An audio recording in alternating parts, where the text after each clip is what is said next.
곧 죽을 노인네 살아봐야 우리한테 뭔 이득이 있냐? 빨리 죽어야 보험금이 나오지. 병원비로 다 날리기 전에 빨리 호흡기 떼는 게 모두한테 이득이야. 엄마, 그 보험금으로 우리 파리 가는 거 어때? 어차피 올케 또 벌잖아. 친정 아버지가 뇌출혈로 쓰러져 수술실에 들어간 그날이었습니다. 차가운 수술실 문 앞에서 피가 마르던 그 순간 시누이의 휴대폰이 잘못 눌러 통화가 연결됐고 저는 시댁 식구들이 제 아버지의 목숨값을 흥정하는 소리를 똑똑히 들었습니다. 그것도 제 카드로 결제한 하와이 5성급 호텔에서 샴페인을 들이키면서요. 저는 떨리는 손으로 조용히 녹음 버튼을 눌렀습니다. 그리고 단 10초도 망설이지 않고 그 카드를 정지시켰죠. 정확히 10분 뒤 하와이 호텔 로비에서 살려달라는 비명이 빗발치기 시작했습니다. 그들은 끝까지 몰랐습니다. 평생 장사치 영감이라 비웃던 제 아버지가 사실 어떤 사람이었는지, 그리고 그 카드의 진짜 주인이 누구였는지를요. 1초도 눈을 뗄 수 없는 속 시원한 사연, 지금 바로 시작합니다. 영상 시작 전 구독과 좋아요, 알림 설정 꾹 눌러주세요. 그날 아침을 저는 평생 잊지 못할 겁니다. 설거지를 끝내고 커피 한 잔을 내리려는데 친정엄마 임순옥의 전화가 미친듯이 울렸습니다. 수화기 너머로 들려오는 엄마의 목소리는 사시나무처럼 떨리고 있었어요. 아빠가 화장실에서 쓰러졌다. 머리에서 피가 너무 많이 난다. 지금 구급차를 타고 가는 길이다. 그 말을 듣는 순간 제 손에서 머그잔이 미끄러져 바닥에 깨졌습니다. 하지만 저는 깨진 잔을 치울 정신도 없이 신발만 겨우 깨어 신고 집을 뛰쳐나왔어요. 택시 안에서 저는 두 손을 모은 채 제발 아빠를 살려달라고 빌고 또 빌었습니다. 신호에 걸려 차가 멈출 때마다 심장이 바닥으로 뚝 떨어지는 것만 같았어요. 대학병원 응급실 앞에서 남편 정태경이 회사에서 곧장 달려와 저를 기다리고 있었습니다. 정태경은 사색이 된 제 어깨를 감싸며 든든하게 부축해 주었어요. 얼마 지나지 않아 담당 선생님이 무거운 얼굴로 걸어 나왔습니다. 뇌출혈입니다. 지금 당장 큰 수술에 들어가지 않으면 생명을 장담하기 어려워요. 하늘이 무너진다는 게 어떤 건지 저는 그날 처음 알았습니다. 엄마는 그 자리에 주저앉아 오열했고 저는 떨리는 손으로 겨우 수술동에서의 이름을 적었습니다. 정태경은 그런 저와 엄마를 대신해 모든 수속을 침착하게 밟아주었습니다. 여보, 돈 걱정을 하지 마. 장인어른 살리는 게 먼저야. 그 다정한 한마디에 저는 또 한 번 눈물을 쏟았습니다. 정태경은 명절마다 제 친정아버지와 마주 앉아 술잔을 기울이던 사이였습니다. 아버지는 아들이 없어 늘 적적하다며 그런 정태경을 친아들처럼 아끼셨죠. 저는 그 두 사람을 떠올리며 제발 아버지가 무사히 돌아오시기만을 빌었습니다. 수술실 문 위로 빨간불이 들어왔습니다. 엄마는 그 문에 매달려 영감 좀 살려달라며 하염없이 통곡하셨고 저는 그런 엄마를 끌어안고 함께 떨었습니다. 시간은 야속하리만치 느리게 흘러갔어요. 수술실 문 위에 켜진 빨간 글자가 마치 우리 가족의 숨통을 조이는 것처럼 느껴졌습니다. 저는 그제야 시댁에도 소식을 전해야 한다는 생각이 들었습니다. 시어머니 황말리에게 전화를 걸었지만 신호음만 길게 이어질 뿐이었어요. 한참 만에 전화를 받은 시어머니의 목소리는 어쩐지 잔뜩 들떠 있었습니다. 사돈이 쓰러졌다고? 아휴, 그 노인네가 나이가 나이인데 별 수 있겠니? 나 지금 하와이라 정신없으니까 알아서들 해라. 저는 제 귀를 의심했습니다. 사돈이 생사를 오가는데 시어머니는 며칠 더 쉬다 오겠다는 말만 남기고 전화를 뚝 끊어버렸거든요.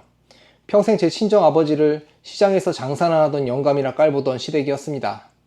그래도 사람이 죽고 사는 일 앞에서는 다를 줄 알았는데 제가 어리석었던 거죠. 결혼하고 20년이 넘도록 시어머니는 제 친정이 미천하다며 명절에 사돈을 안방에 들이지도 않았습니다.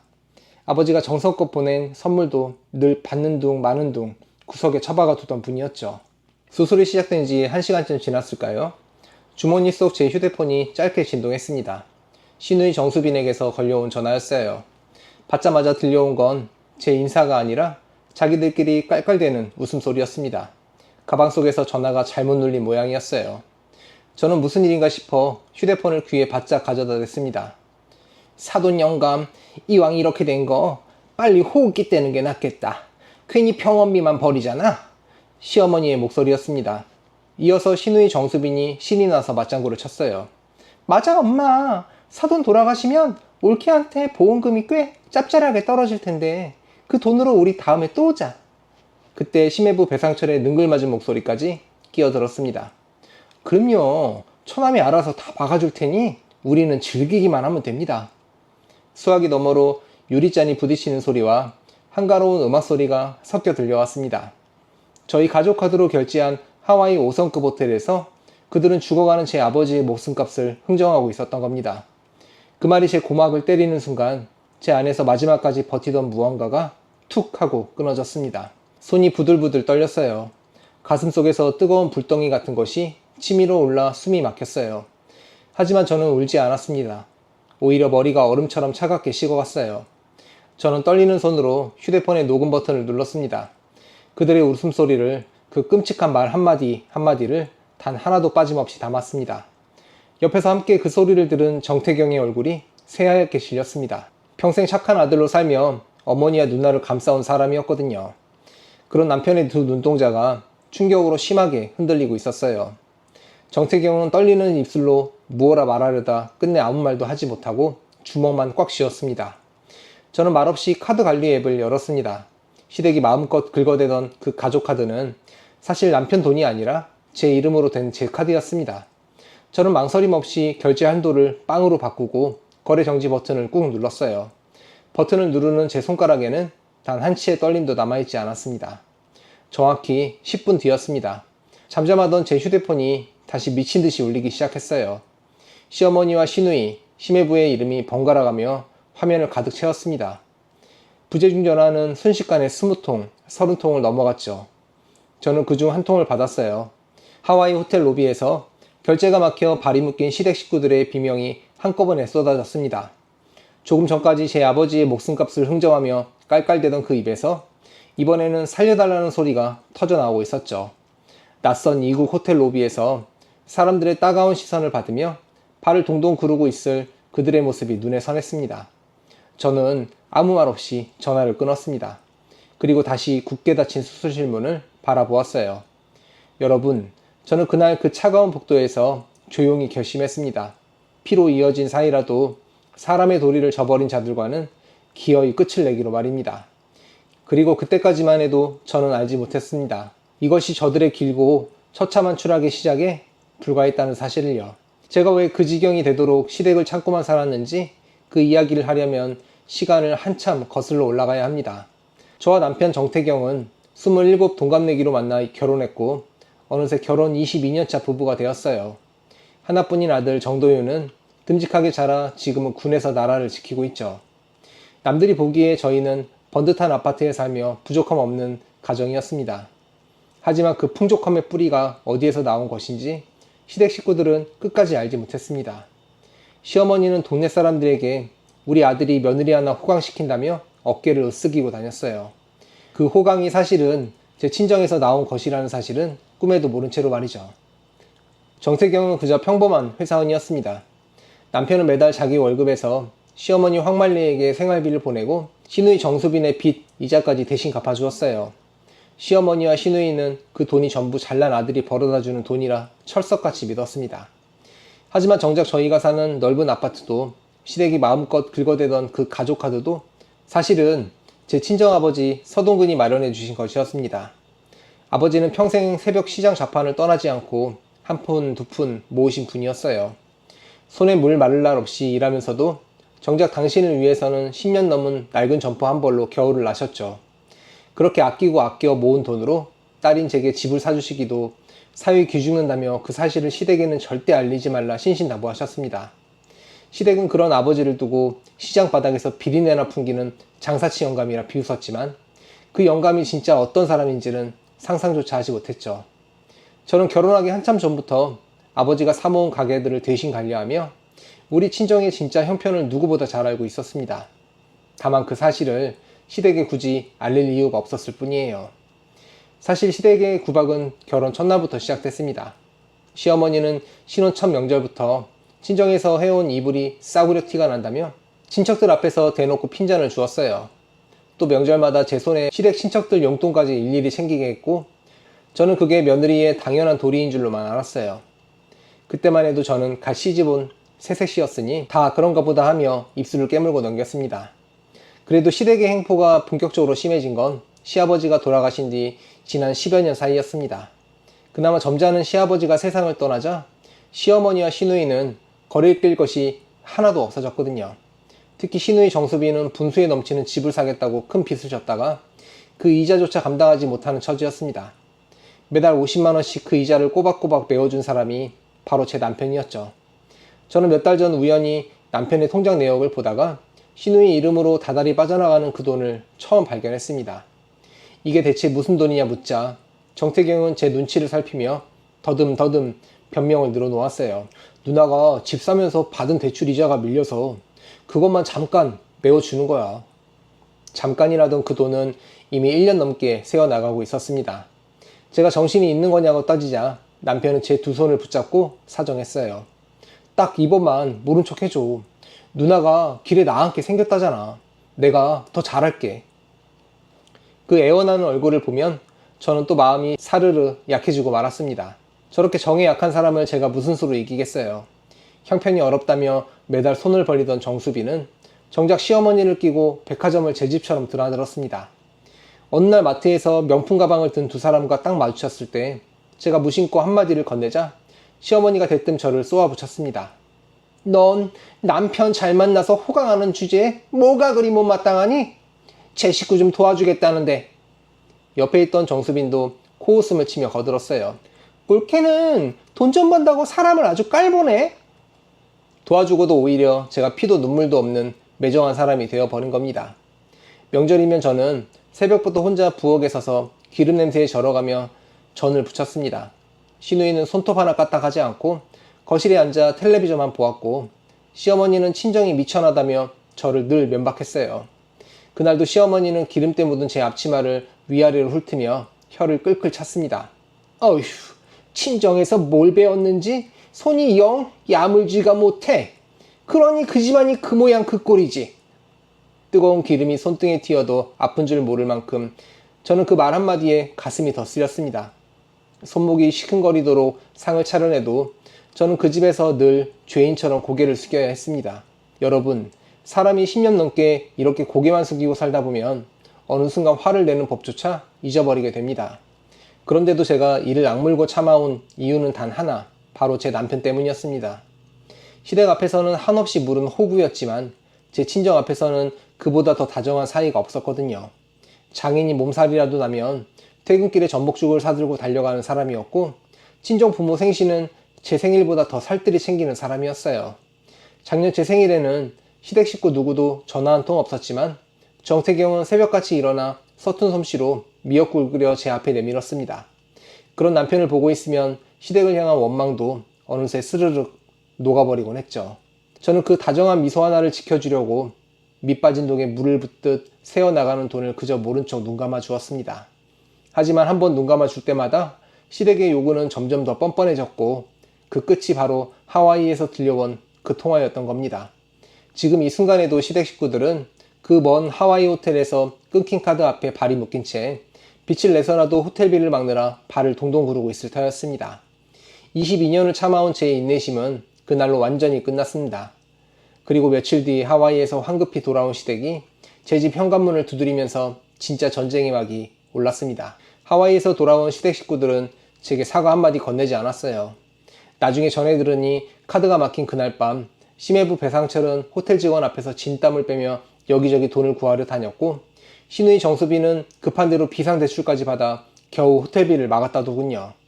그 밤새 제 휴대폰에는 카드를 풀어달라는 전화와 문자가 100통 넘게 쏟아졌지만 저는 단 한 통도 받지 않았습니다.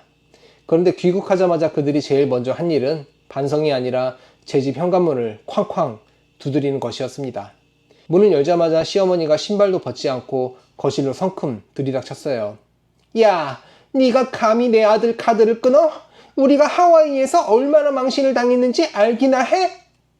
적반하장도 유분수라더니 시어머니는 오히려 저를 잡아먹을 듯이 노려보며 악을 썼어요. 옆에선 정수빈도 팔짱을 낀 채 거들었죠. 사돈 일은 사돈집이 알아서 할 일이지 왜 우리 여행까지 망쳐놓는 거야? 예전 같았으면 그 서슬에 눌려 죄송하다는 말부터 튀어나왔을 겁니다. 하지만 그날 저는 이상하리만치 차분했어요. 저는 떨리는 손을 등 뒤로 감춘 채 시어머니의 두 손을 똑바로 마주 보았습니다. 제가 눈을 피하지 않자 당황했는지 시어머니의 목소리가 오히려 한 톤 더 높아졌죠. 얘 좀 봐. 사람이 말을 하는데 들은 척도 안 하네. 어디서 배운 버르장머리야? 저는 한 박자 쉬었다가 낮고 차분한 목소리로 입을 열었습니다. 어머님, 사돈 보험금이 얼마나 나오는지는 좀 알아보셨어요? 그 한마디에 시어머니의 얼굴이 순식간에 시뻘겋게 달아올랐습니다. 자기들끼리 하와이에서 나눈 그 대화를 제가 들었으리라고는 꿈에도 몰랐던 거죠. 저는 그 무렵에서야 비로소 모든 것을 알게 됐습니다. 며칠 전 가까운 친척 한 분이 조용히 제게 귀뜸을 해주셨거든요. 이 사람들이 그동안 집안 모임마다 저를 근본 없는 며느리, 친정 덕에 시집온 주제에 유세 떠는 여자라며 험담하고 다녔다는 사실을요. 그뿐이 아니었습니다. 시어머니와 시누이는 오래전부터 제 아버지가 가진 것을 어떻게든 빼낼 궁리를 하고 있었던 겁니다. 사돈이 죽으면 며느리에게 떨어질 돈을 노린 그 통화는 그저 우연히 튀어나온 헛소리가 아니었던 거죠. 오랜 세월 차곡차곡 쌓아온 그들의 더러운 속내가 잘못 걸린 전화 한 통에 그대로 까발려진 셈이었습니다. 그때 안방에서 녹음을 거듭 듣고 있던 남편 정태경이 거실로 천천히 걸어 나왔습니다. 평생 어머니 앞에서 큰 소리 한번 내본 적 없던 사람이었어요. 그런 정태경의 얼굴이 백지창처럼 하얗게 굳어 있었습니다. 엄마, 누나, 그 녹음 나도 다 들었어. 장인어른 보험금 계산하면서 낄낄대던 그 목소리 토시 하나 안 빼고 똑똑히 들었다고. 시어머니가 흠칫 놀라 말을 더듬자 정태경은 떨리는 단단한 목소리로 또박또박 못을 박았습니다. 오늘부로 나한테 엄마도 누나도 없어. 다시는 이 집을 발 들이지 마. 제가 22년을 기다려온 그 한마디가 드디어 남편의 입에서 터져나오는 순간이었습니다. 시어머니와 정수빈은 믿기지 않는다는 얼굴로 한참을 서 있었습니다. 그러다 시어머니는 현관을 나서면서도 저를 향해 삿대질을 하며 악담을 퍼부었어요. 니년이 감히 내 아들을 꼬드겨 이 어미를 내쳐? 어디 두고 보자. 저는 그 협박에도 눈 하나 깜빡하지 않고 조용히 현관문을 닫아버렸습니다. 그날 저녁 거짓말처럼 반가운 소식이 날아들었어요. 중환자실에 누워 계시던 친정아버지가 마침내 의식을 되찾으신 겁니다. 아버지는 깨어나자마자 떨리는 손으로 사위의 손부터 꼭 잡고 고생했다는 말을 몇 번이고 되뇌셨어요.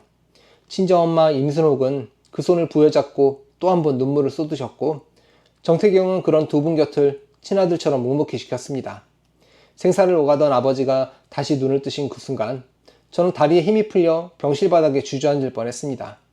그 모습을 보며 저는 그날 밤 남편에게 그동안 차마 꺼내지 못했던 이야기를 처음으로 털어놓았습니다. 정태경은 우리가 사는 집이 장인이 마련해 준 것이라는 정도만 알았지 그 너머는 짐작조차 못했거든요. 제 아버지는 평생 무시당하던 그 시장 좌판에서 작은 상가를 한 채 두 채 사모아 어느새 일대에서 손꼽히는 건물주인이 되어 계셨습니다. 그 규모는 시댁 식구들이 평생 만져보지도 못할 만큼 컸어요. 제가 다달이 세를 받으러 다니던 그 가게들이 알고 보면 시댁이 늘 부러워하던 번화가 한복판에 줄지어 있었으니까요. 이야기를 다 들은 남편은 한참을 멍하니 앉아있다가 허탈하게 헛웃음을 터뜨리고 말았습니다. 평생 장사치 영감이라 비웃던 그 노인이 사실은 자기 식구들이 발끝도 못 따라갈 사람이었으니까요. 그러고는 붉어진 눈으로 제게 미안하다는 말을 몇 번이고 거듭했습니다. 착한 아들이라는 굴레에 갇혀 살다 정작 가장 소중한 사람을 지키지 못했다는 뒤늦은 자책이었죠. 무엇보다 죽음의 문턱까지 갔던 아버지가 다시 우리 곁으로 돌아오셨다는 사실에 저는 며칠 만에 처음으로 깊은 숨을 내쉴 수 있었습니다. 그제야 저도 제 자신을 똑바로 마주볼 수 있었어요. 저는 그저 당하고만 사는 호구가 아니었습니다. 시댁이 제멋대로 긁어대던 그 카드의 주인도 친정아버지의 그 많은 재산을 오래도록 관리해온 사람도 바로 저였으니까요. 마음만 먹으면 시댁의 숨통을 단번에 끊어놓을 힘이 처음부터 제 손 안에 들려 있었던 겁니다. 다만 제가 그 힘을 한 번도 쓰지 않았을 뿐이죠. 저는 그날 밤 늦도록 휴대폰 속 녹음 파일과 지난 몇 년간의 돈거래 내역을 하나하나 정리하기 시작했습니다. 창밖이 뿌옇게 밝아올 때까지 저는 한숨도 자지 않고 그 증거들을 차분히 손에 쥐었습니다. 가장 먼저 무엇부터 끊어내야 할지 저는 머릿속으로 그 순서를 차근차근 그려나갔습니다. 이제 막연히 참고 견디는 시간은 완전히 끝났습니다. 지금부터는 제가 받은 그대로, 아니 그 이상으로 돌려줄 차례였으니까요. 그 일이 있고 며칠 후 저는 본격적으로 움직이기 시작했어요. 먼저 시댁으로 흘러가던 두 갈래 돈줄부터 깨끗이 끊어냈습니다. 남편 정태경의 월급에서 매달 빠져나가던 시어머니 생활비와 시누이 정수빈의 대출이자 그 자동이체를 전부 해지했어요. 시댁 식구들 손에 들려있던 가족카드도 한 장도 빠짐없이 모두 정지시켰습니다. 정태경은 이번만큼은 단 한순간도 망설이지 않았어요. 해지 버튼을 누르는 남편의 표정은 오히려 후련해 보이기까지 했죠. 이걸 진작에 끊어냈어야 했는데 내가 20년을 호구로 살았어. 남편은 그렇게 중얼거리며 시댁 식구들의 번호를 하나하나 수신 차단 목록에 집어넣었습니다. 저는 그런 남편의 등을 가만히 쓸어내렸습니다. 여보, 이제부터 우리가 지킬 사람은 따로 있어. 거기에만 마음 쓰기로 해요. 정태경은 그제야 무거운 짐을 내려놓은 듯 제 손을 꼭 마주 잡았습니다. 그 다음 저는 오래전부터 아버지의 상가일을 봐주던 변호사 사무실을 찾아갔어요. 친정일로 여러 해 인연을 맺어온 분이라 친정 집안 사정을 누구보다 잘 아시는 분이었어요.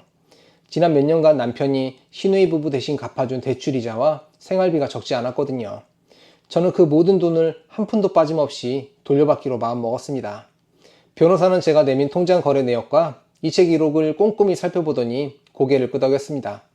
증거가 아주 깔끔하게 정리되어 있네요. 부당이득 반환을 청구하는 내용 증명부터 보내시죠.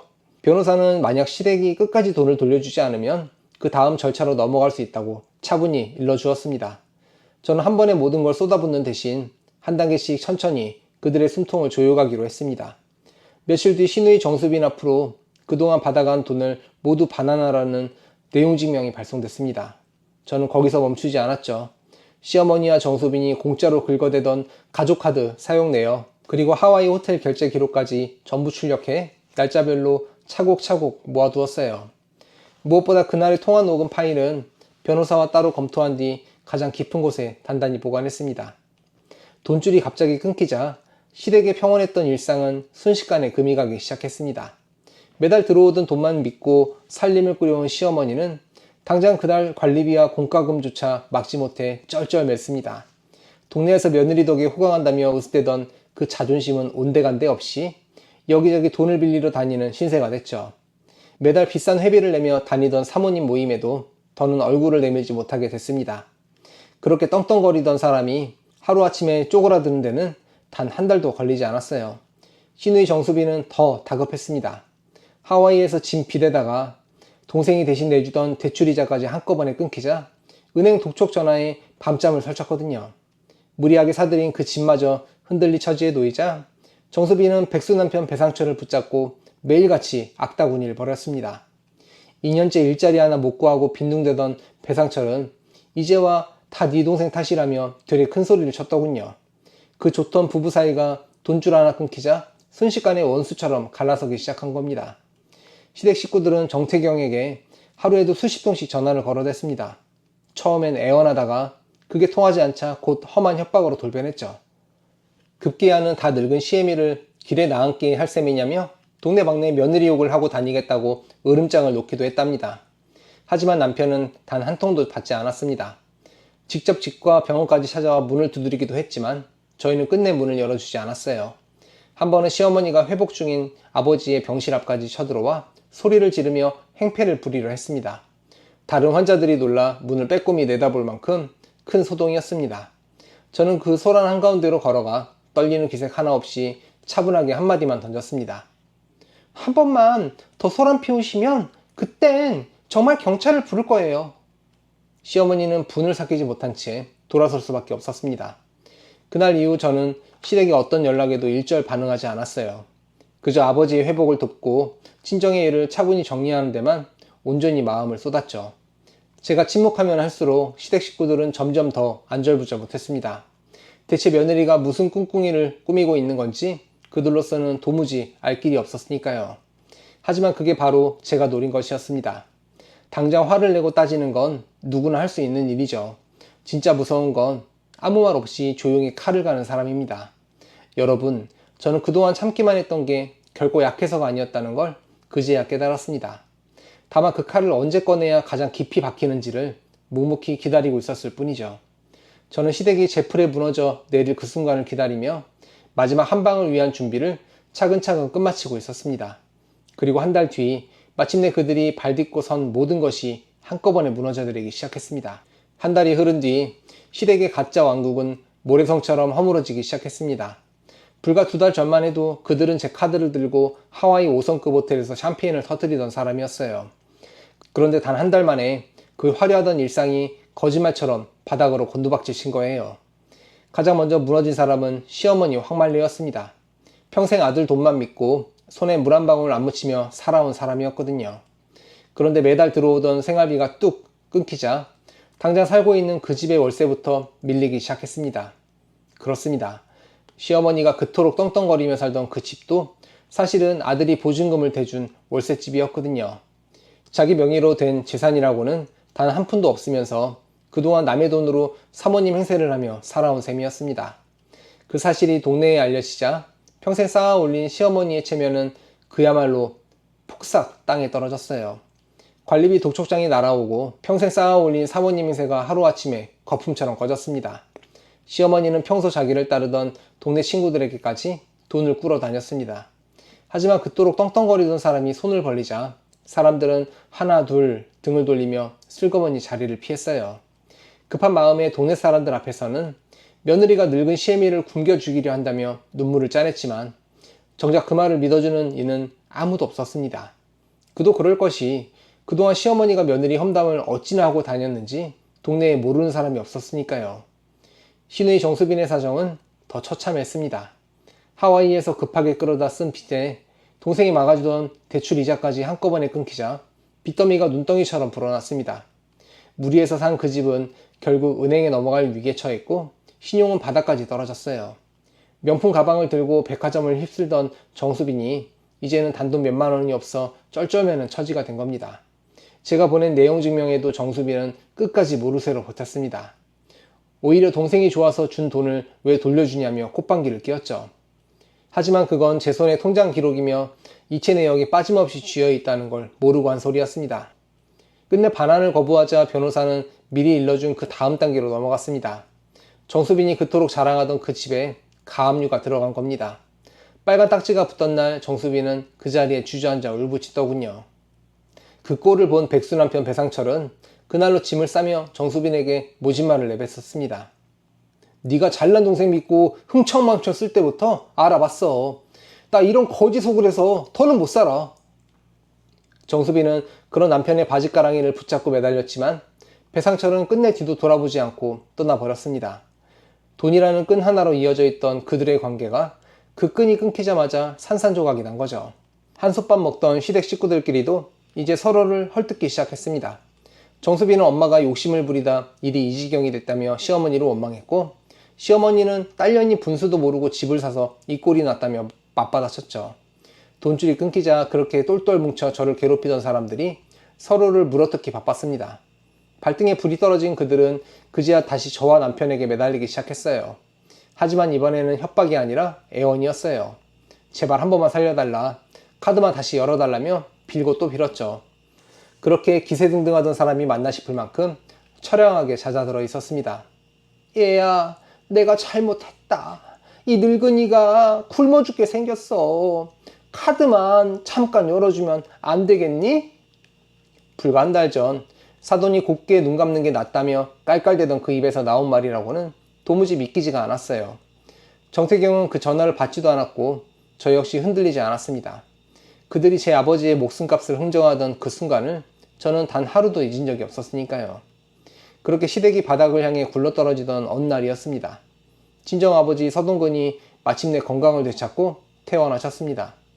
남편 정태경은 회사에 휴가를 내가며 친아들처럼 아버지의 죄화를 살뜰히 챙겼어요. 부축을 받으며 한 걸음 한 걸음 다시 걷는 연습을 하시는 아버지를 보며 저는 몇 번이고 눈물을 훔쳤습니다.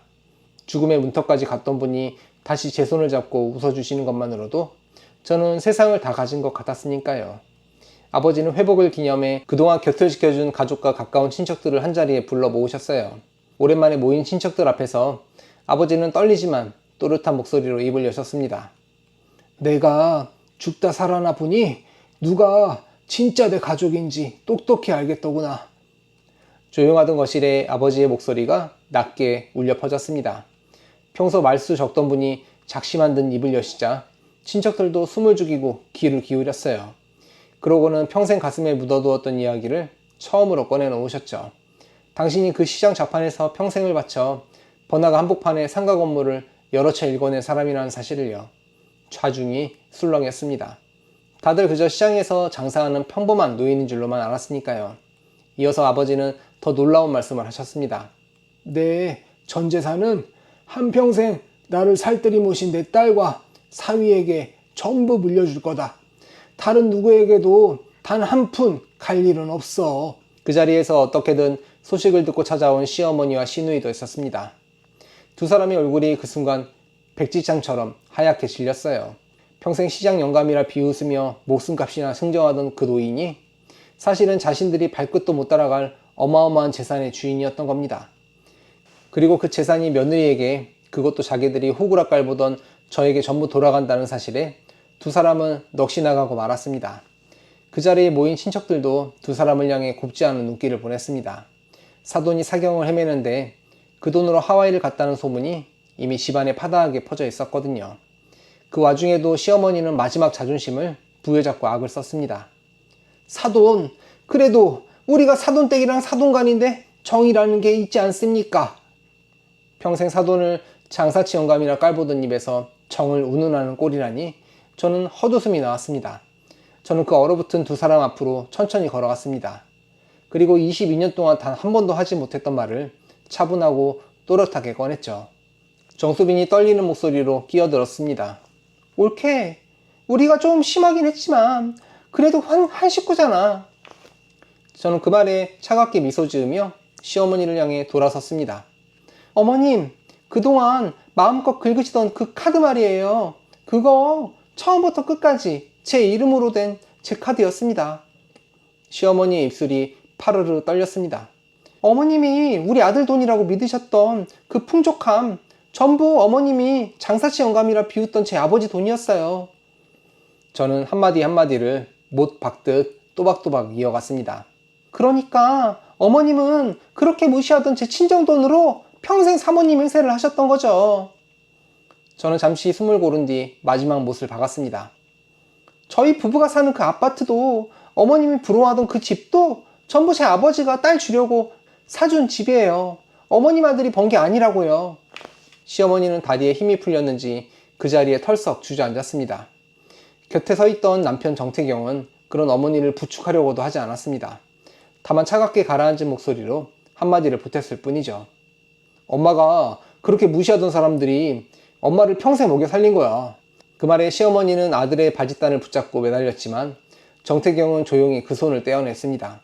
어머니를 향한 정태경의 눈빛에는 더 이상 예전에 그 물은 아들은 남아있지 않았어요. 정수빈은 무어라 변명하려 입을 열었지만 목이 메었는지 아무 소리도 내지 못했어요. 방금 전까지 옳게라고 깔보던 제 앞에서 두 사람은 그제야 자기들이 무슨 짓을 저질렀는지 실감한 표정이었습니다. 저를 호구라 비웃으며 십수년을 빨아먹던 그 손이 이제는 갈 곳 없이 허공에서 떨고 있었죠. 넋이 나간 시어머니와 정수빈은 한참을 그 자리에서 일어나지도 못했습니다. 평생 저를 발밑에 두고 부리던 사람들이 이제는 제 눈치를 살피며 입도 뻥긋 못하는 신세가 된 거예요. 여러분, 저는 그 순간 십수년 묵은 체중이 쑥 내려가는 기분을 느꼈습니다. 평생 저를 근본 없는 며느리라 비웃던 사람들이 사실은 그 며느리 손바닥 안에서 놀아나고 있었던 거예요. 시댁이라는 그 가짜 왕국은 알고 보면 제 친정의 돈과 제 손길로 겨우 굴러가던 허울뿐인 성이었습니다. 그토록 기세등등하던 시어머니가 제 앞에서 고개조차 들지 못하는 모습을 저는 차분히 내려다 보았습니다. 원망도 분노도 아닌 그저 다 끝났다는 후련함만이 제 안에 가득 차올랐어요. 참고 또 참으며 흘려보낸 그 긴 세월이 그날 단 몇 마디로 보상받는 기분이었습니다. 돌이켜보면 제가 그동안 침묵했던 건 바로 이 한 방을 위해서였는지도 모르겠습니다. 섣불리 화를 냈다면 그저 며느리의 푸념으로 끝났을 일을 끝까지 참았기에 가장 통쾌한 반격으로 되돌려줄 수 있었으니까요. 하지만 저는 마냥 통쾌함에만 젖어 있지는 않았습니다. 궁지에 몰린 짐승이 가장 위험하다는 걸 저는 본능적으로 알고 있었거든요. 모든 것을 잃은 시댁 식구들이 마지막 발악으로 무슨 짓을 벌일지 모를 일이었으니까요. 아니나 다를까 모든 것을 잃은 그들은 이번엔 제 친정과 군대에 있는 아들에게까지 마술을 뻗치기 시작했습니다.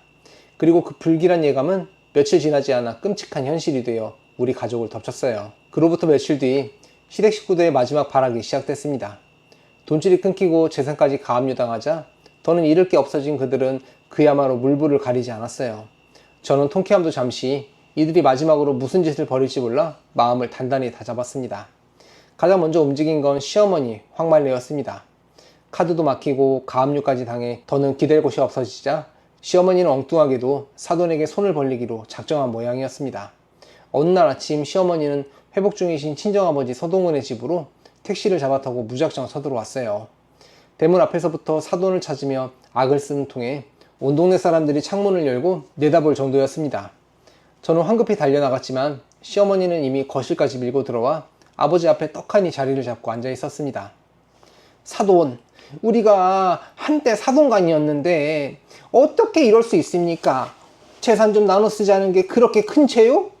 평생 장사치 영감이라 깔보던 사람 앞에서 이제는 손바닥을 비비며 재산을 나눠달라고 떼를 쓰는 꼴이었습니다. 아버지는 떨리는 몸을 지팡이에 의지한 채 천천히 자리에서 일어나셨습니다. 그리고 평생 시장에서 산전수전 다 겪은 분답게 흔들림 없는 목소리로 말씀하셨어요. 사돈, 내가 시장 바닥에서 평생 별별 사람을 다 봤지만 사돈댁 같은 사람은 처음이요. 사람 목숨값을 흥정하는 사람한테 줄 돈은 단 한 푼도 없어. 그 말에 시어머니는 얼굴이 시빨개져서는 그래도 물러서지 않고 거실 바닥에 드러눕다시피 떼를 썼습니다. 결국 보다 못한 남편 정태경이 달려와 자기 어머니를 두 팔로 끌어내다시피 해서야 소동이 끝났어요. 엄마, 한 번만 더 장인어른댁에 오면 그땐 나도 정말 가만 안 있을 거야. 친아들이 그렇게까지 매몰차게 나오자 시어머니는 그제야 분을 사귀며 쫓겨나듯 돌아갔습니다. 그날 밤 친정엄마 임순옥은 큰 충격을 받고 자리에 누우셨습니다. 이제 막 사경을 헤매다 살아난 남편 곁을 지켜야 할 분이 사돈이 들이닥쳐 버린 소동에 가슴을 쓸어 내리셨던 거죠. 저는 그 모습을 보며 더 이상은 안 되겠다고 이를 악물었습니다. 제 일이라면 얼마든지 참을 수 있었지만 시댁이 제 친정 부모님까지 건드리는 건 결코 용서할 수 없었으니까요. 평생 자식 하나 바라보고 새벽 시장을 지키신 두 분이었습니다. 그런 분들이 늙음하게 사돈이라는 사람들에게 이런 모욕을 당해야 한다는 사실에 저는 손이 부들부들 떨릴 만큼 화가 치밀었어요. 그날 밤 저는 엄마의 손을 꼭 잡고 다짐했습니다. 다시는 이 사람들이 우리 가족 근처에 얼씬도 못하게 만들겠다고요. 곁에서 그 모습을 지켜보던 아버지도 이제는 네가 마음먹은 대로 하라며 조용히 제 어깨를 다독여 주셨습니다. 평생 모진말 한번 못하시던 그 아버지가 그렇게 말씀하시니 오히려 제 결심이 더 단단해졌어요. 시댁의 행패는 거기서 끝나지 않았습니다. 시어머니는 동네방네 돌아다니며 며느리가 늙은 시어머니 재산을 가로채고 자기를 길거리로 내쫓았다는 거짓 소문을 퍼뜨렸습니다. 사정을 모르는 몇몇 사람들은 그 말을 고지 듣고 저를 손가락질하기도 했어요. 하지만 저는 일일이 변명하지 않았습니다. 진실은 결국 드러나기 마련이고 그들이 떠드는 거짓말 하나하나가 나중에 제 손에서 부메랑이 되어 돌아갈 테니까요. 시댁의 칼끝은 급기야 군대에 있는 제 아들에게까지 향했습니다. 이번에는 시누이 정수빈이 직접 조카 정도윤에게 전화를 걸었어요. 정수빈은 어린 조카에게 네 엄마가 돈에 눈이 멀어 불쌍한 할머니를 길바닥에 내쫓았다며 거짓말로 죄책감을 심으려 들었어요. 군생활에 지친 아이가 휴가도 못 나오는 틈을 타 흔들기 쉬운 상대부터 노린 거죠. 정수빈은 어릴 때 용돈 쥐어주던 고모를 어떻게 모른 척하냐며 엄마를 설득해 카드를 다시 열게 하라고 아이를 다그쳤습니다. 다행히 정도윤은 흔들리지 않았어요. 오히려 어머니에게 직접 전화를 걸어 고모가 이상한 소리를 하더라며 무슨 일이냐고 차분히 물어봤던 거죠. 여러분, 자식한테까지 거짓말로 손을 뻗는 그 뻔뻔함 앞에서 저는 더 이상 좋게 넘어갈 수가 없었습니다. 저는 그동안 차마 아들에게 숨겨왔던 일들을 이번에는 처음부터 끝까지 하나도 빠짐없이 솔직하게 들려주었습니다. 이야기를 다 들은 아들은 한참을 말이 없다가 단호한 목소리로 입을 열었습니다. 엄마, 진작 말해주지 그랬어. 그동안 혼자 얼마나 힘들었어? 나는 무조건 엄마 편이야. 정도윤은 외할아버지가 자기를 얼마나 예뻐하셨는지 똑똑히 기억한다고 했어요. 그럼 외할아버지가 돌아가시길 바라며 보험금을 흥정한 사람들을 자기는 두 번 다시 가족이라 부르지 않겠다고 단호하게 말했습니다. 군복을 입은 아들의 그 의젓한 한마디에 저는 그동안 참았던 눈물이 왈칵 쏟아질 뻔했습니다.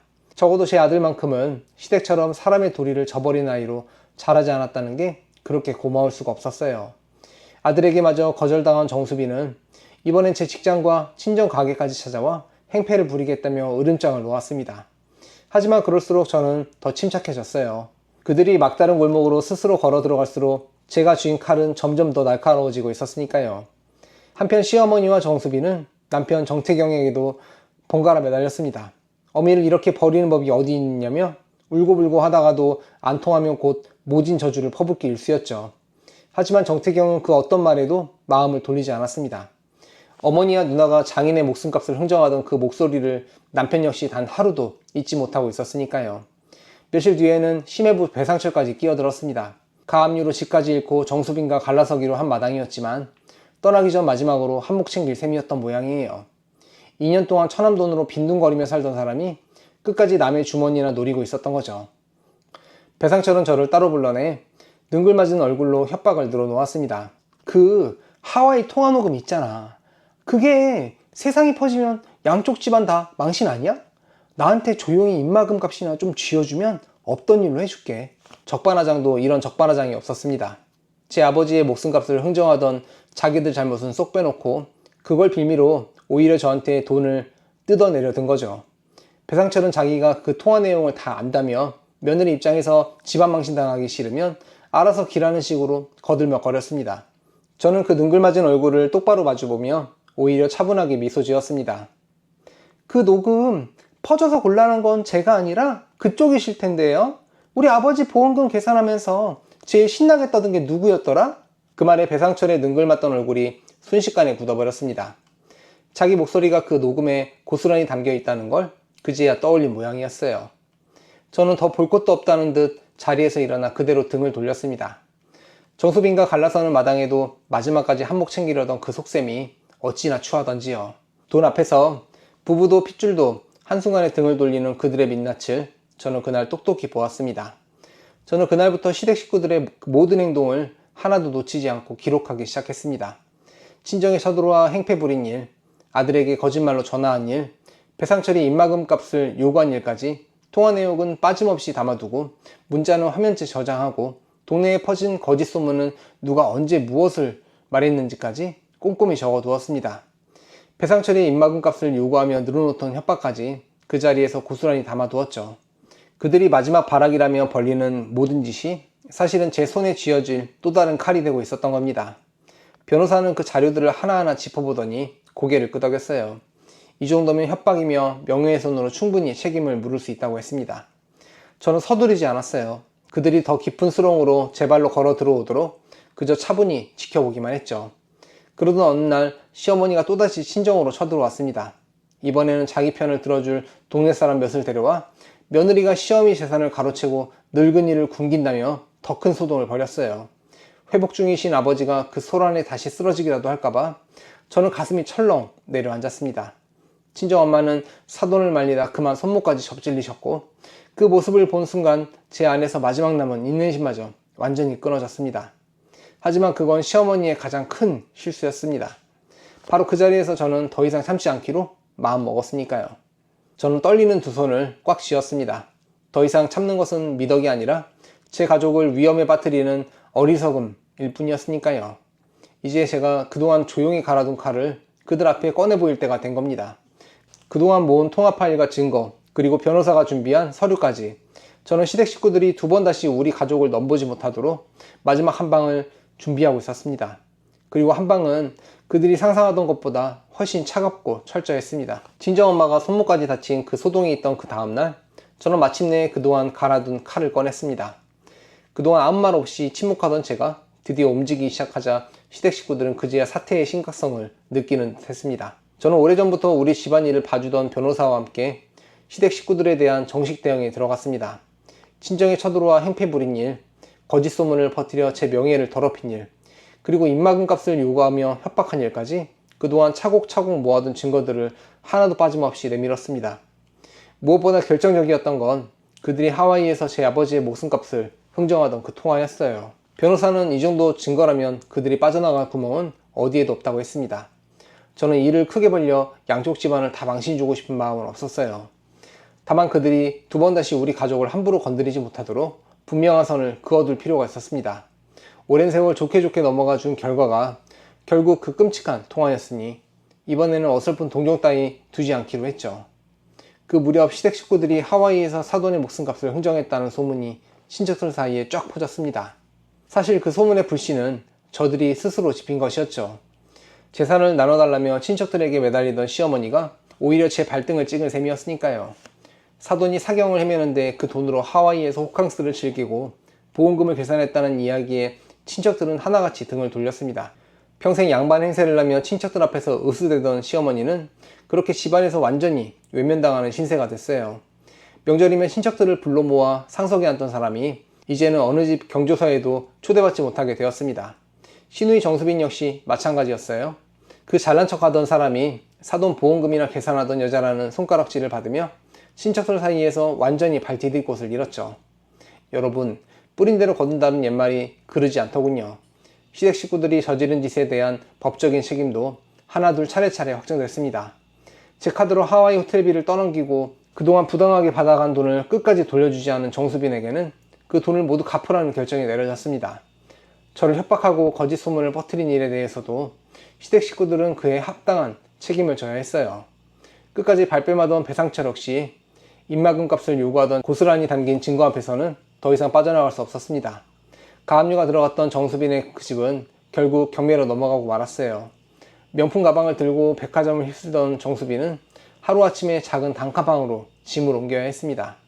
신용을 잃은 데다 남편 배상철마저 떠나버려 정수빈에게 남은 것이라고는 빚더미와 후회뿐이었습니다. 곰팡내나는 단칸방에 홀로 앉아 정수빈은 그제야 자기가 짓밟았던 올케가 어떤 사람이었는지 뼈저리게 깨달았을 겁니다. 하지만 후회는 언제나 한 발 늦는 법이더군요. 시어머니 화말레의 처지는 더 비참했습니다. 매달 들어오던 아들 돈도 평생 부려먹던 며느리도 떵떵거리며 자랑하던 사돈의 재산도 이제는 그 무엇 하나 손에 쥘 수 없게 됐으니까요. 한때 동네에서 사모님 소리를 듣던 시어머니는 이제 끼니를 걱정해야 하는 외로운 노인네가 되었습니다. 뒤늦게 자신이 무엇을 잃었는지 깨달았지만 이미 모든 것을 돌이킬 수 없는 강을 건넌 뒤였죠. 그렇게 무시하던 며느리의 친정 덕에 평생 사모님 소리를 들어놓고도 정작 그 며느리에게 가장 모진 짓을 한 사람이 바로 자신이었으니까요. 결국 시어머니와 정수빈은 제 발로 친정아버지의 집을 찾아왔습니다. 이번에는 행패를 부리기 위해서가 아니라 무릎을 꿇기 위해서였어요. 그렇게 기세등등하던 두 사람이 차가운 마룻바닥에 무릎을 꿇고 눈물 콧물을 쏟으며 한 번만 살려달라고 빌었습니다. 불과 몇 달 전 제 친정아버지를 두고 곱게 눈 감는 게 낫다며 깔깔대던 바로 그 사람들이었습니다. 그런 두 사람이 이제 그 아버지 앞에서 머리를 조아리는 모습을 보니 십수년 묵은 체중이 한꺼번에 쓱 내려가는 것 같았어요. 내가 잘못했다. 그땐 내가 잠시 미쳤었나 보다. 제발 한 번만 용서해다오. 이 늙은이가 갈 곳도 없어. 평생 저를 종처럼 부리던 시어머니가 이제는 며느리 앞에서 머리를 조아리고 있었습니다. 저는 그 두 사람을 한참 동안 말없이 내려다 보았습니다. 예전 같았으면 그 눈물의 마음이 약해졌을지도 모릅니다. 하지만 죽어가는 제 아버지를 두고 보험금을 흥정하던 그 목소리가 제 귓가에 또렷이 되살아났어요. 저는 차분하게 그들이 하와이에서 제 아버지를 두고 했던 말을 그대로 되돌려 주었습니다.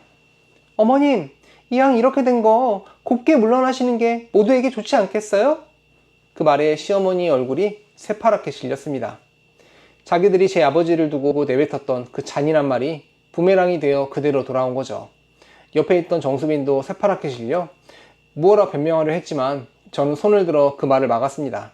아가씨, 군대에 있는 제 아들한테까지 거짓말로 전화했던 일 저는 똑똑히 기억하고 있어요. 정수빈은 그 말에 고개를 푹 떨군 채 아무 말도 하지 못했습니다. 사람의 도리를 저버린 사람에게 베풀 자비는 제게 더 이상 남아있지 않았습니다.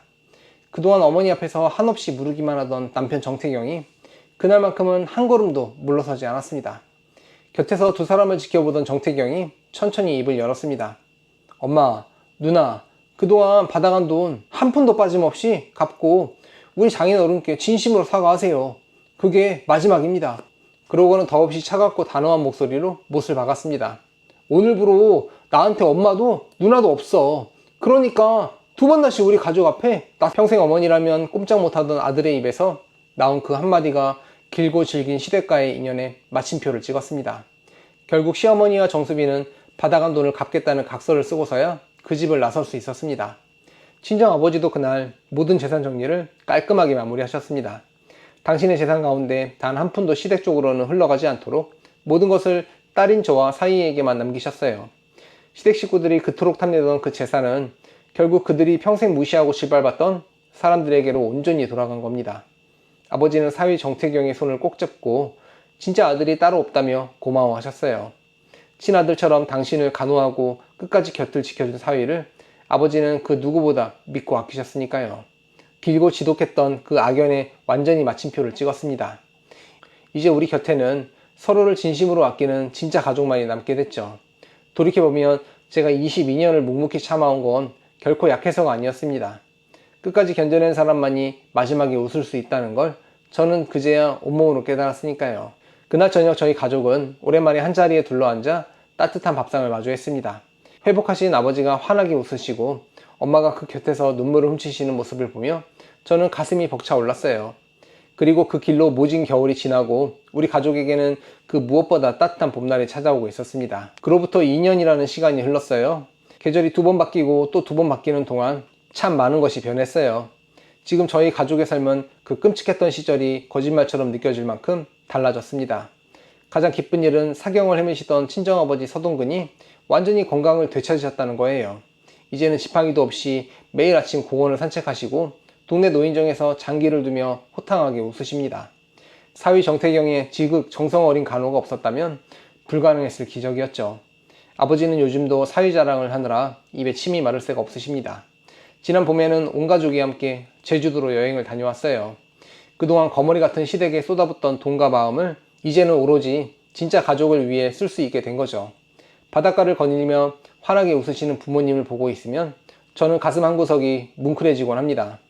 저는 아버지의 뒤를 이어 그 상가 건물들의 관리를 정식으로 맡게 됐습니다. 평생 숨기듯 조용히 돕던 일을 이제는 떳떳하게 제 일로 받아들인 거죠. 누구의 눈치도 보지 않고 더 이상 죄인처럼 고개 숙이지 않아도 되는 삶. 그게 이렇게 홀가분하고 당당한 것인 줄 저는 예전엔 미처 몰랐습니다. 세입자들을 만나 이야기를 나누고 건물을 둘러보는 그 평범한 하루하루가 저에게는 더없이 소중한 일상이 됐어요. 평생 누구 며느리, 누구 엄마로만 불리며 제 이름 석자조차 잊고 살던 제가 이제야 비로소 제 인생의 주인으로 우뚝 선 기분이었습니다. 남편 정태경도 시댁이라는 무거운 족쇄를 벗어던진 뒤로 비로소 진짜 한 가정의 가장으로 거듭났어요. 이제 그이는 오로지 저와 아들 그리고 처가 식구들에게만 온 마음을 씁니다. 얼마 전에는 군 복무를 무사히 마친 아들 정도윤이 까맣게 그을린 얼굴로 씩씩하게 제대에 돌아왔습니다. 현관문을 열고 들어서는 아들을 끌어안는 순간 그동안의 모든 고생이 눈 녹듯 사라지는 것 같았어요. 온 가족이 한자리에 모여 웃음꽃을 피우던 그날의 저녁상을 저는 평생 잊지 못할 거예요. 외할아버지 곁에 바짝 붙어 앉아 도란도란 이야기를 나누는 아들을 보며 저는 몇 번이고 눈시울을 붉혔습니다. 정도윤은 복학을 앞두고 외할아버지처럼 자기 힘으로 떳떳하게 살고 싶다는 야무진 꿈도 들려주었어요. 그 모습을 흐뭇하게 바라보던 남편 정태경은 예전에 그 우유부단하던 사람이 맞나 싶을 만큼 든든한 가장이 되어 있었습니다. 주말이면 아버지는 손주와 마주 앉아 장기판을 펼치시고 엄마는 그 곁에서 갓 부친 전을 내오십니다. 예전에 명절마다 시댁 부엌에서 혼자 눈물을 흘리며 부치던 그 전을 이제는 진짜 제 가족을 위해 웃으며 부칩니다. 피로 이어진 것만이 가족이 아니라는 걸 저는 이 모든 일을 겪으며 뼈저리게 배웠습니다. 서로를 진심으로 아끼고 위하는 사람들, 그게 바로 진짜 가족이더군요. 반면 저를 그토록 짓밟던 시댁 식구들의 근황은 들려올 때마다 마음이 서늘해집니다. 시어머니 황말래는 의지할 아들도 떵떵거릴 돈도 모두 잃은 채 홀로 쓸쓸한 노년을 보내고 있다더군요. 끼니조차 잊기 어려워진 시어머니는 결국 정부의 도움을 받는 처지가 됐다고 들었습니다. 며느리를 그리워하며 한 번만 만나달라 사정했다지만 저는 더 이상 흔들리지 않았습니다. 이미 모든 것은 돌이킬 수 없게 된 뒤였으니까요. 시누이 정수빈은 그 좋던 집을 경매로 날리고 남편 배상철과도 완전히 갈라선 채 신용불량자가 되어 단칸방을 전전하고 있습니다. 한때 명품으로 휘감고 다니던 그 사람이 이제는 끼니를 걱정하며 막막한 하루하루를 버틴다더군요. 천함 돈으로 빈둥거리던 배상철 역시 이리저리 떠돌며 사람들에게 손가락질 받는 신세가 됐다고 합니다. 사돈의 목숨값을 흥정하던 그들의 폐류는 두고두고 친척들 입에 오르내리며 이제 그 누구도 그들을 가족으로 여기지 않습니다. 참 신기하게도 남에게 모질게 굴던 사람들은 끝내 그 대가를 고스란히 치르더군요. 여러분, 저는 이 긴 사연을 돌아보며 한 가지를 분명히 깨달았습니다. 그날 신우이의 휴대폰이 잘못 걸려오지 않았더라면 저는 아직도 그 지옥 같은 시댁의 그늘에서 호구처럼 참고 살았을 겁니다. 때로는 끊어내는 용기가 무작정 참고 견디는 것보다 훨씬 더 큰 사랑이라는 걸 이제는 압니다. 저를 갉아먹는 관계를 과감히 끊어냈기에 비로소 저는 제 인생의 진짜 봄을 맞이할 수 있었으니까요. 혹시 이 사연을 들으시는 분들 중에도 착한 사람이기를 강요받으며 묵묵히 참고만 계신 분이 있다면 꼭 말씀드리고 싶어요. 무조건 참는 것만이 정답은 아니라고, 때로는 나 자신을 지키는 것이 가장 큰 용기라고 말입니다. 그 끔찍했던 수술실 앞에서의 하루가 제 인생을 송두리째 바꿔놓은 결정적인 순간이었습니다. 만약 그날 제가 또 한 번 눈을 감고 참았더라면 저는 영영 그 가짜 가족의 그늘에서 벗어나지 못했을 거예요. 오늘도 저는 아침 햇살이 가득한 거실에서 아버지와 남편, 그리고 아들의 웃음소리를 들으며 하루를 시작합니다. 더 이상 우리 부부의 삶에 시댁 식구들이 들어설 자리는 없습니다. 저는 이 따뜻하고 온전한 행복을 진짜 제 가족들과 함께 평생 지켜나갈 겁니다. 여러분, 오늘 사연 어떻게 보셨나요? 평생 시댁의 호구로 살던 서윤아 씨가 사돈의 목숨과까지 흥정하던 그들 앞에서 마침내 모든 것을 되돌려준 이야기였습니다. 무조건 참는 것만이 능사는 아니더군요. 나를 갉아먹는 관계라면 끊어내는 것도 나와 내 가족을 지키는 용기입니다. 그리고 뿌린 대로 거둔다는 말처럼 사람의 도리를 저버린 이들은 결국 그 대가를 치르기 마련이죠. 혹시 여러분 곁에도 끊어내지 못해 소갈이하는 인연이 있으신가요? 댓글로 여러분의 이야기를 들려주세요. 구독과 좋아요, 알림 설정을 눌러주시면 여러분께도 대본 주인공 서윤아 씨처럼 진정한 행복이 찾아올 거예요. 댓글로 시청하고 계신 지역과 의견을 남겨주세요. 다음에도 더 가슴 뚫리는 사연으로 찾아뵙겠습니다. 항상 건강하시고 행복하세요. 감사합니다.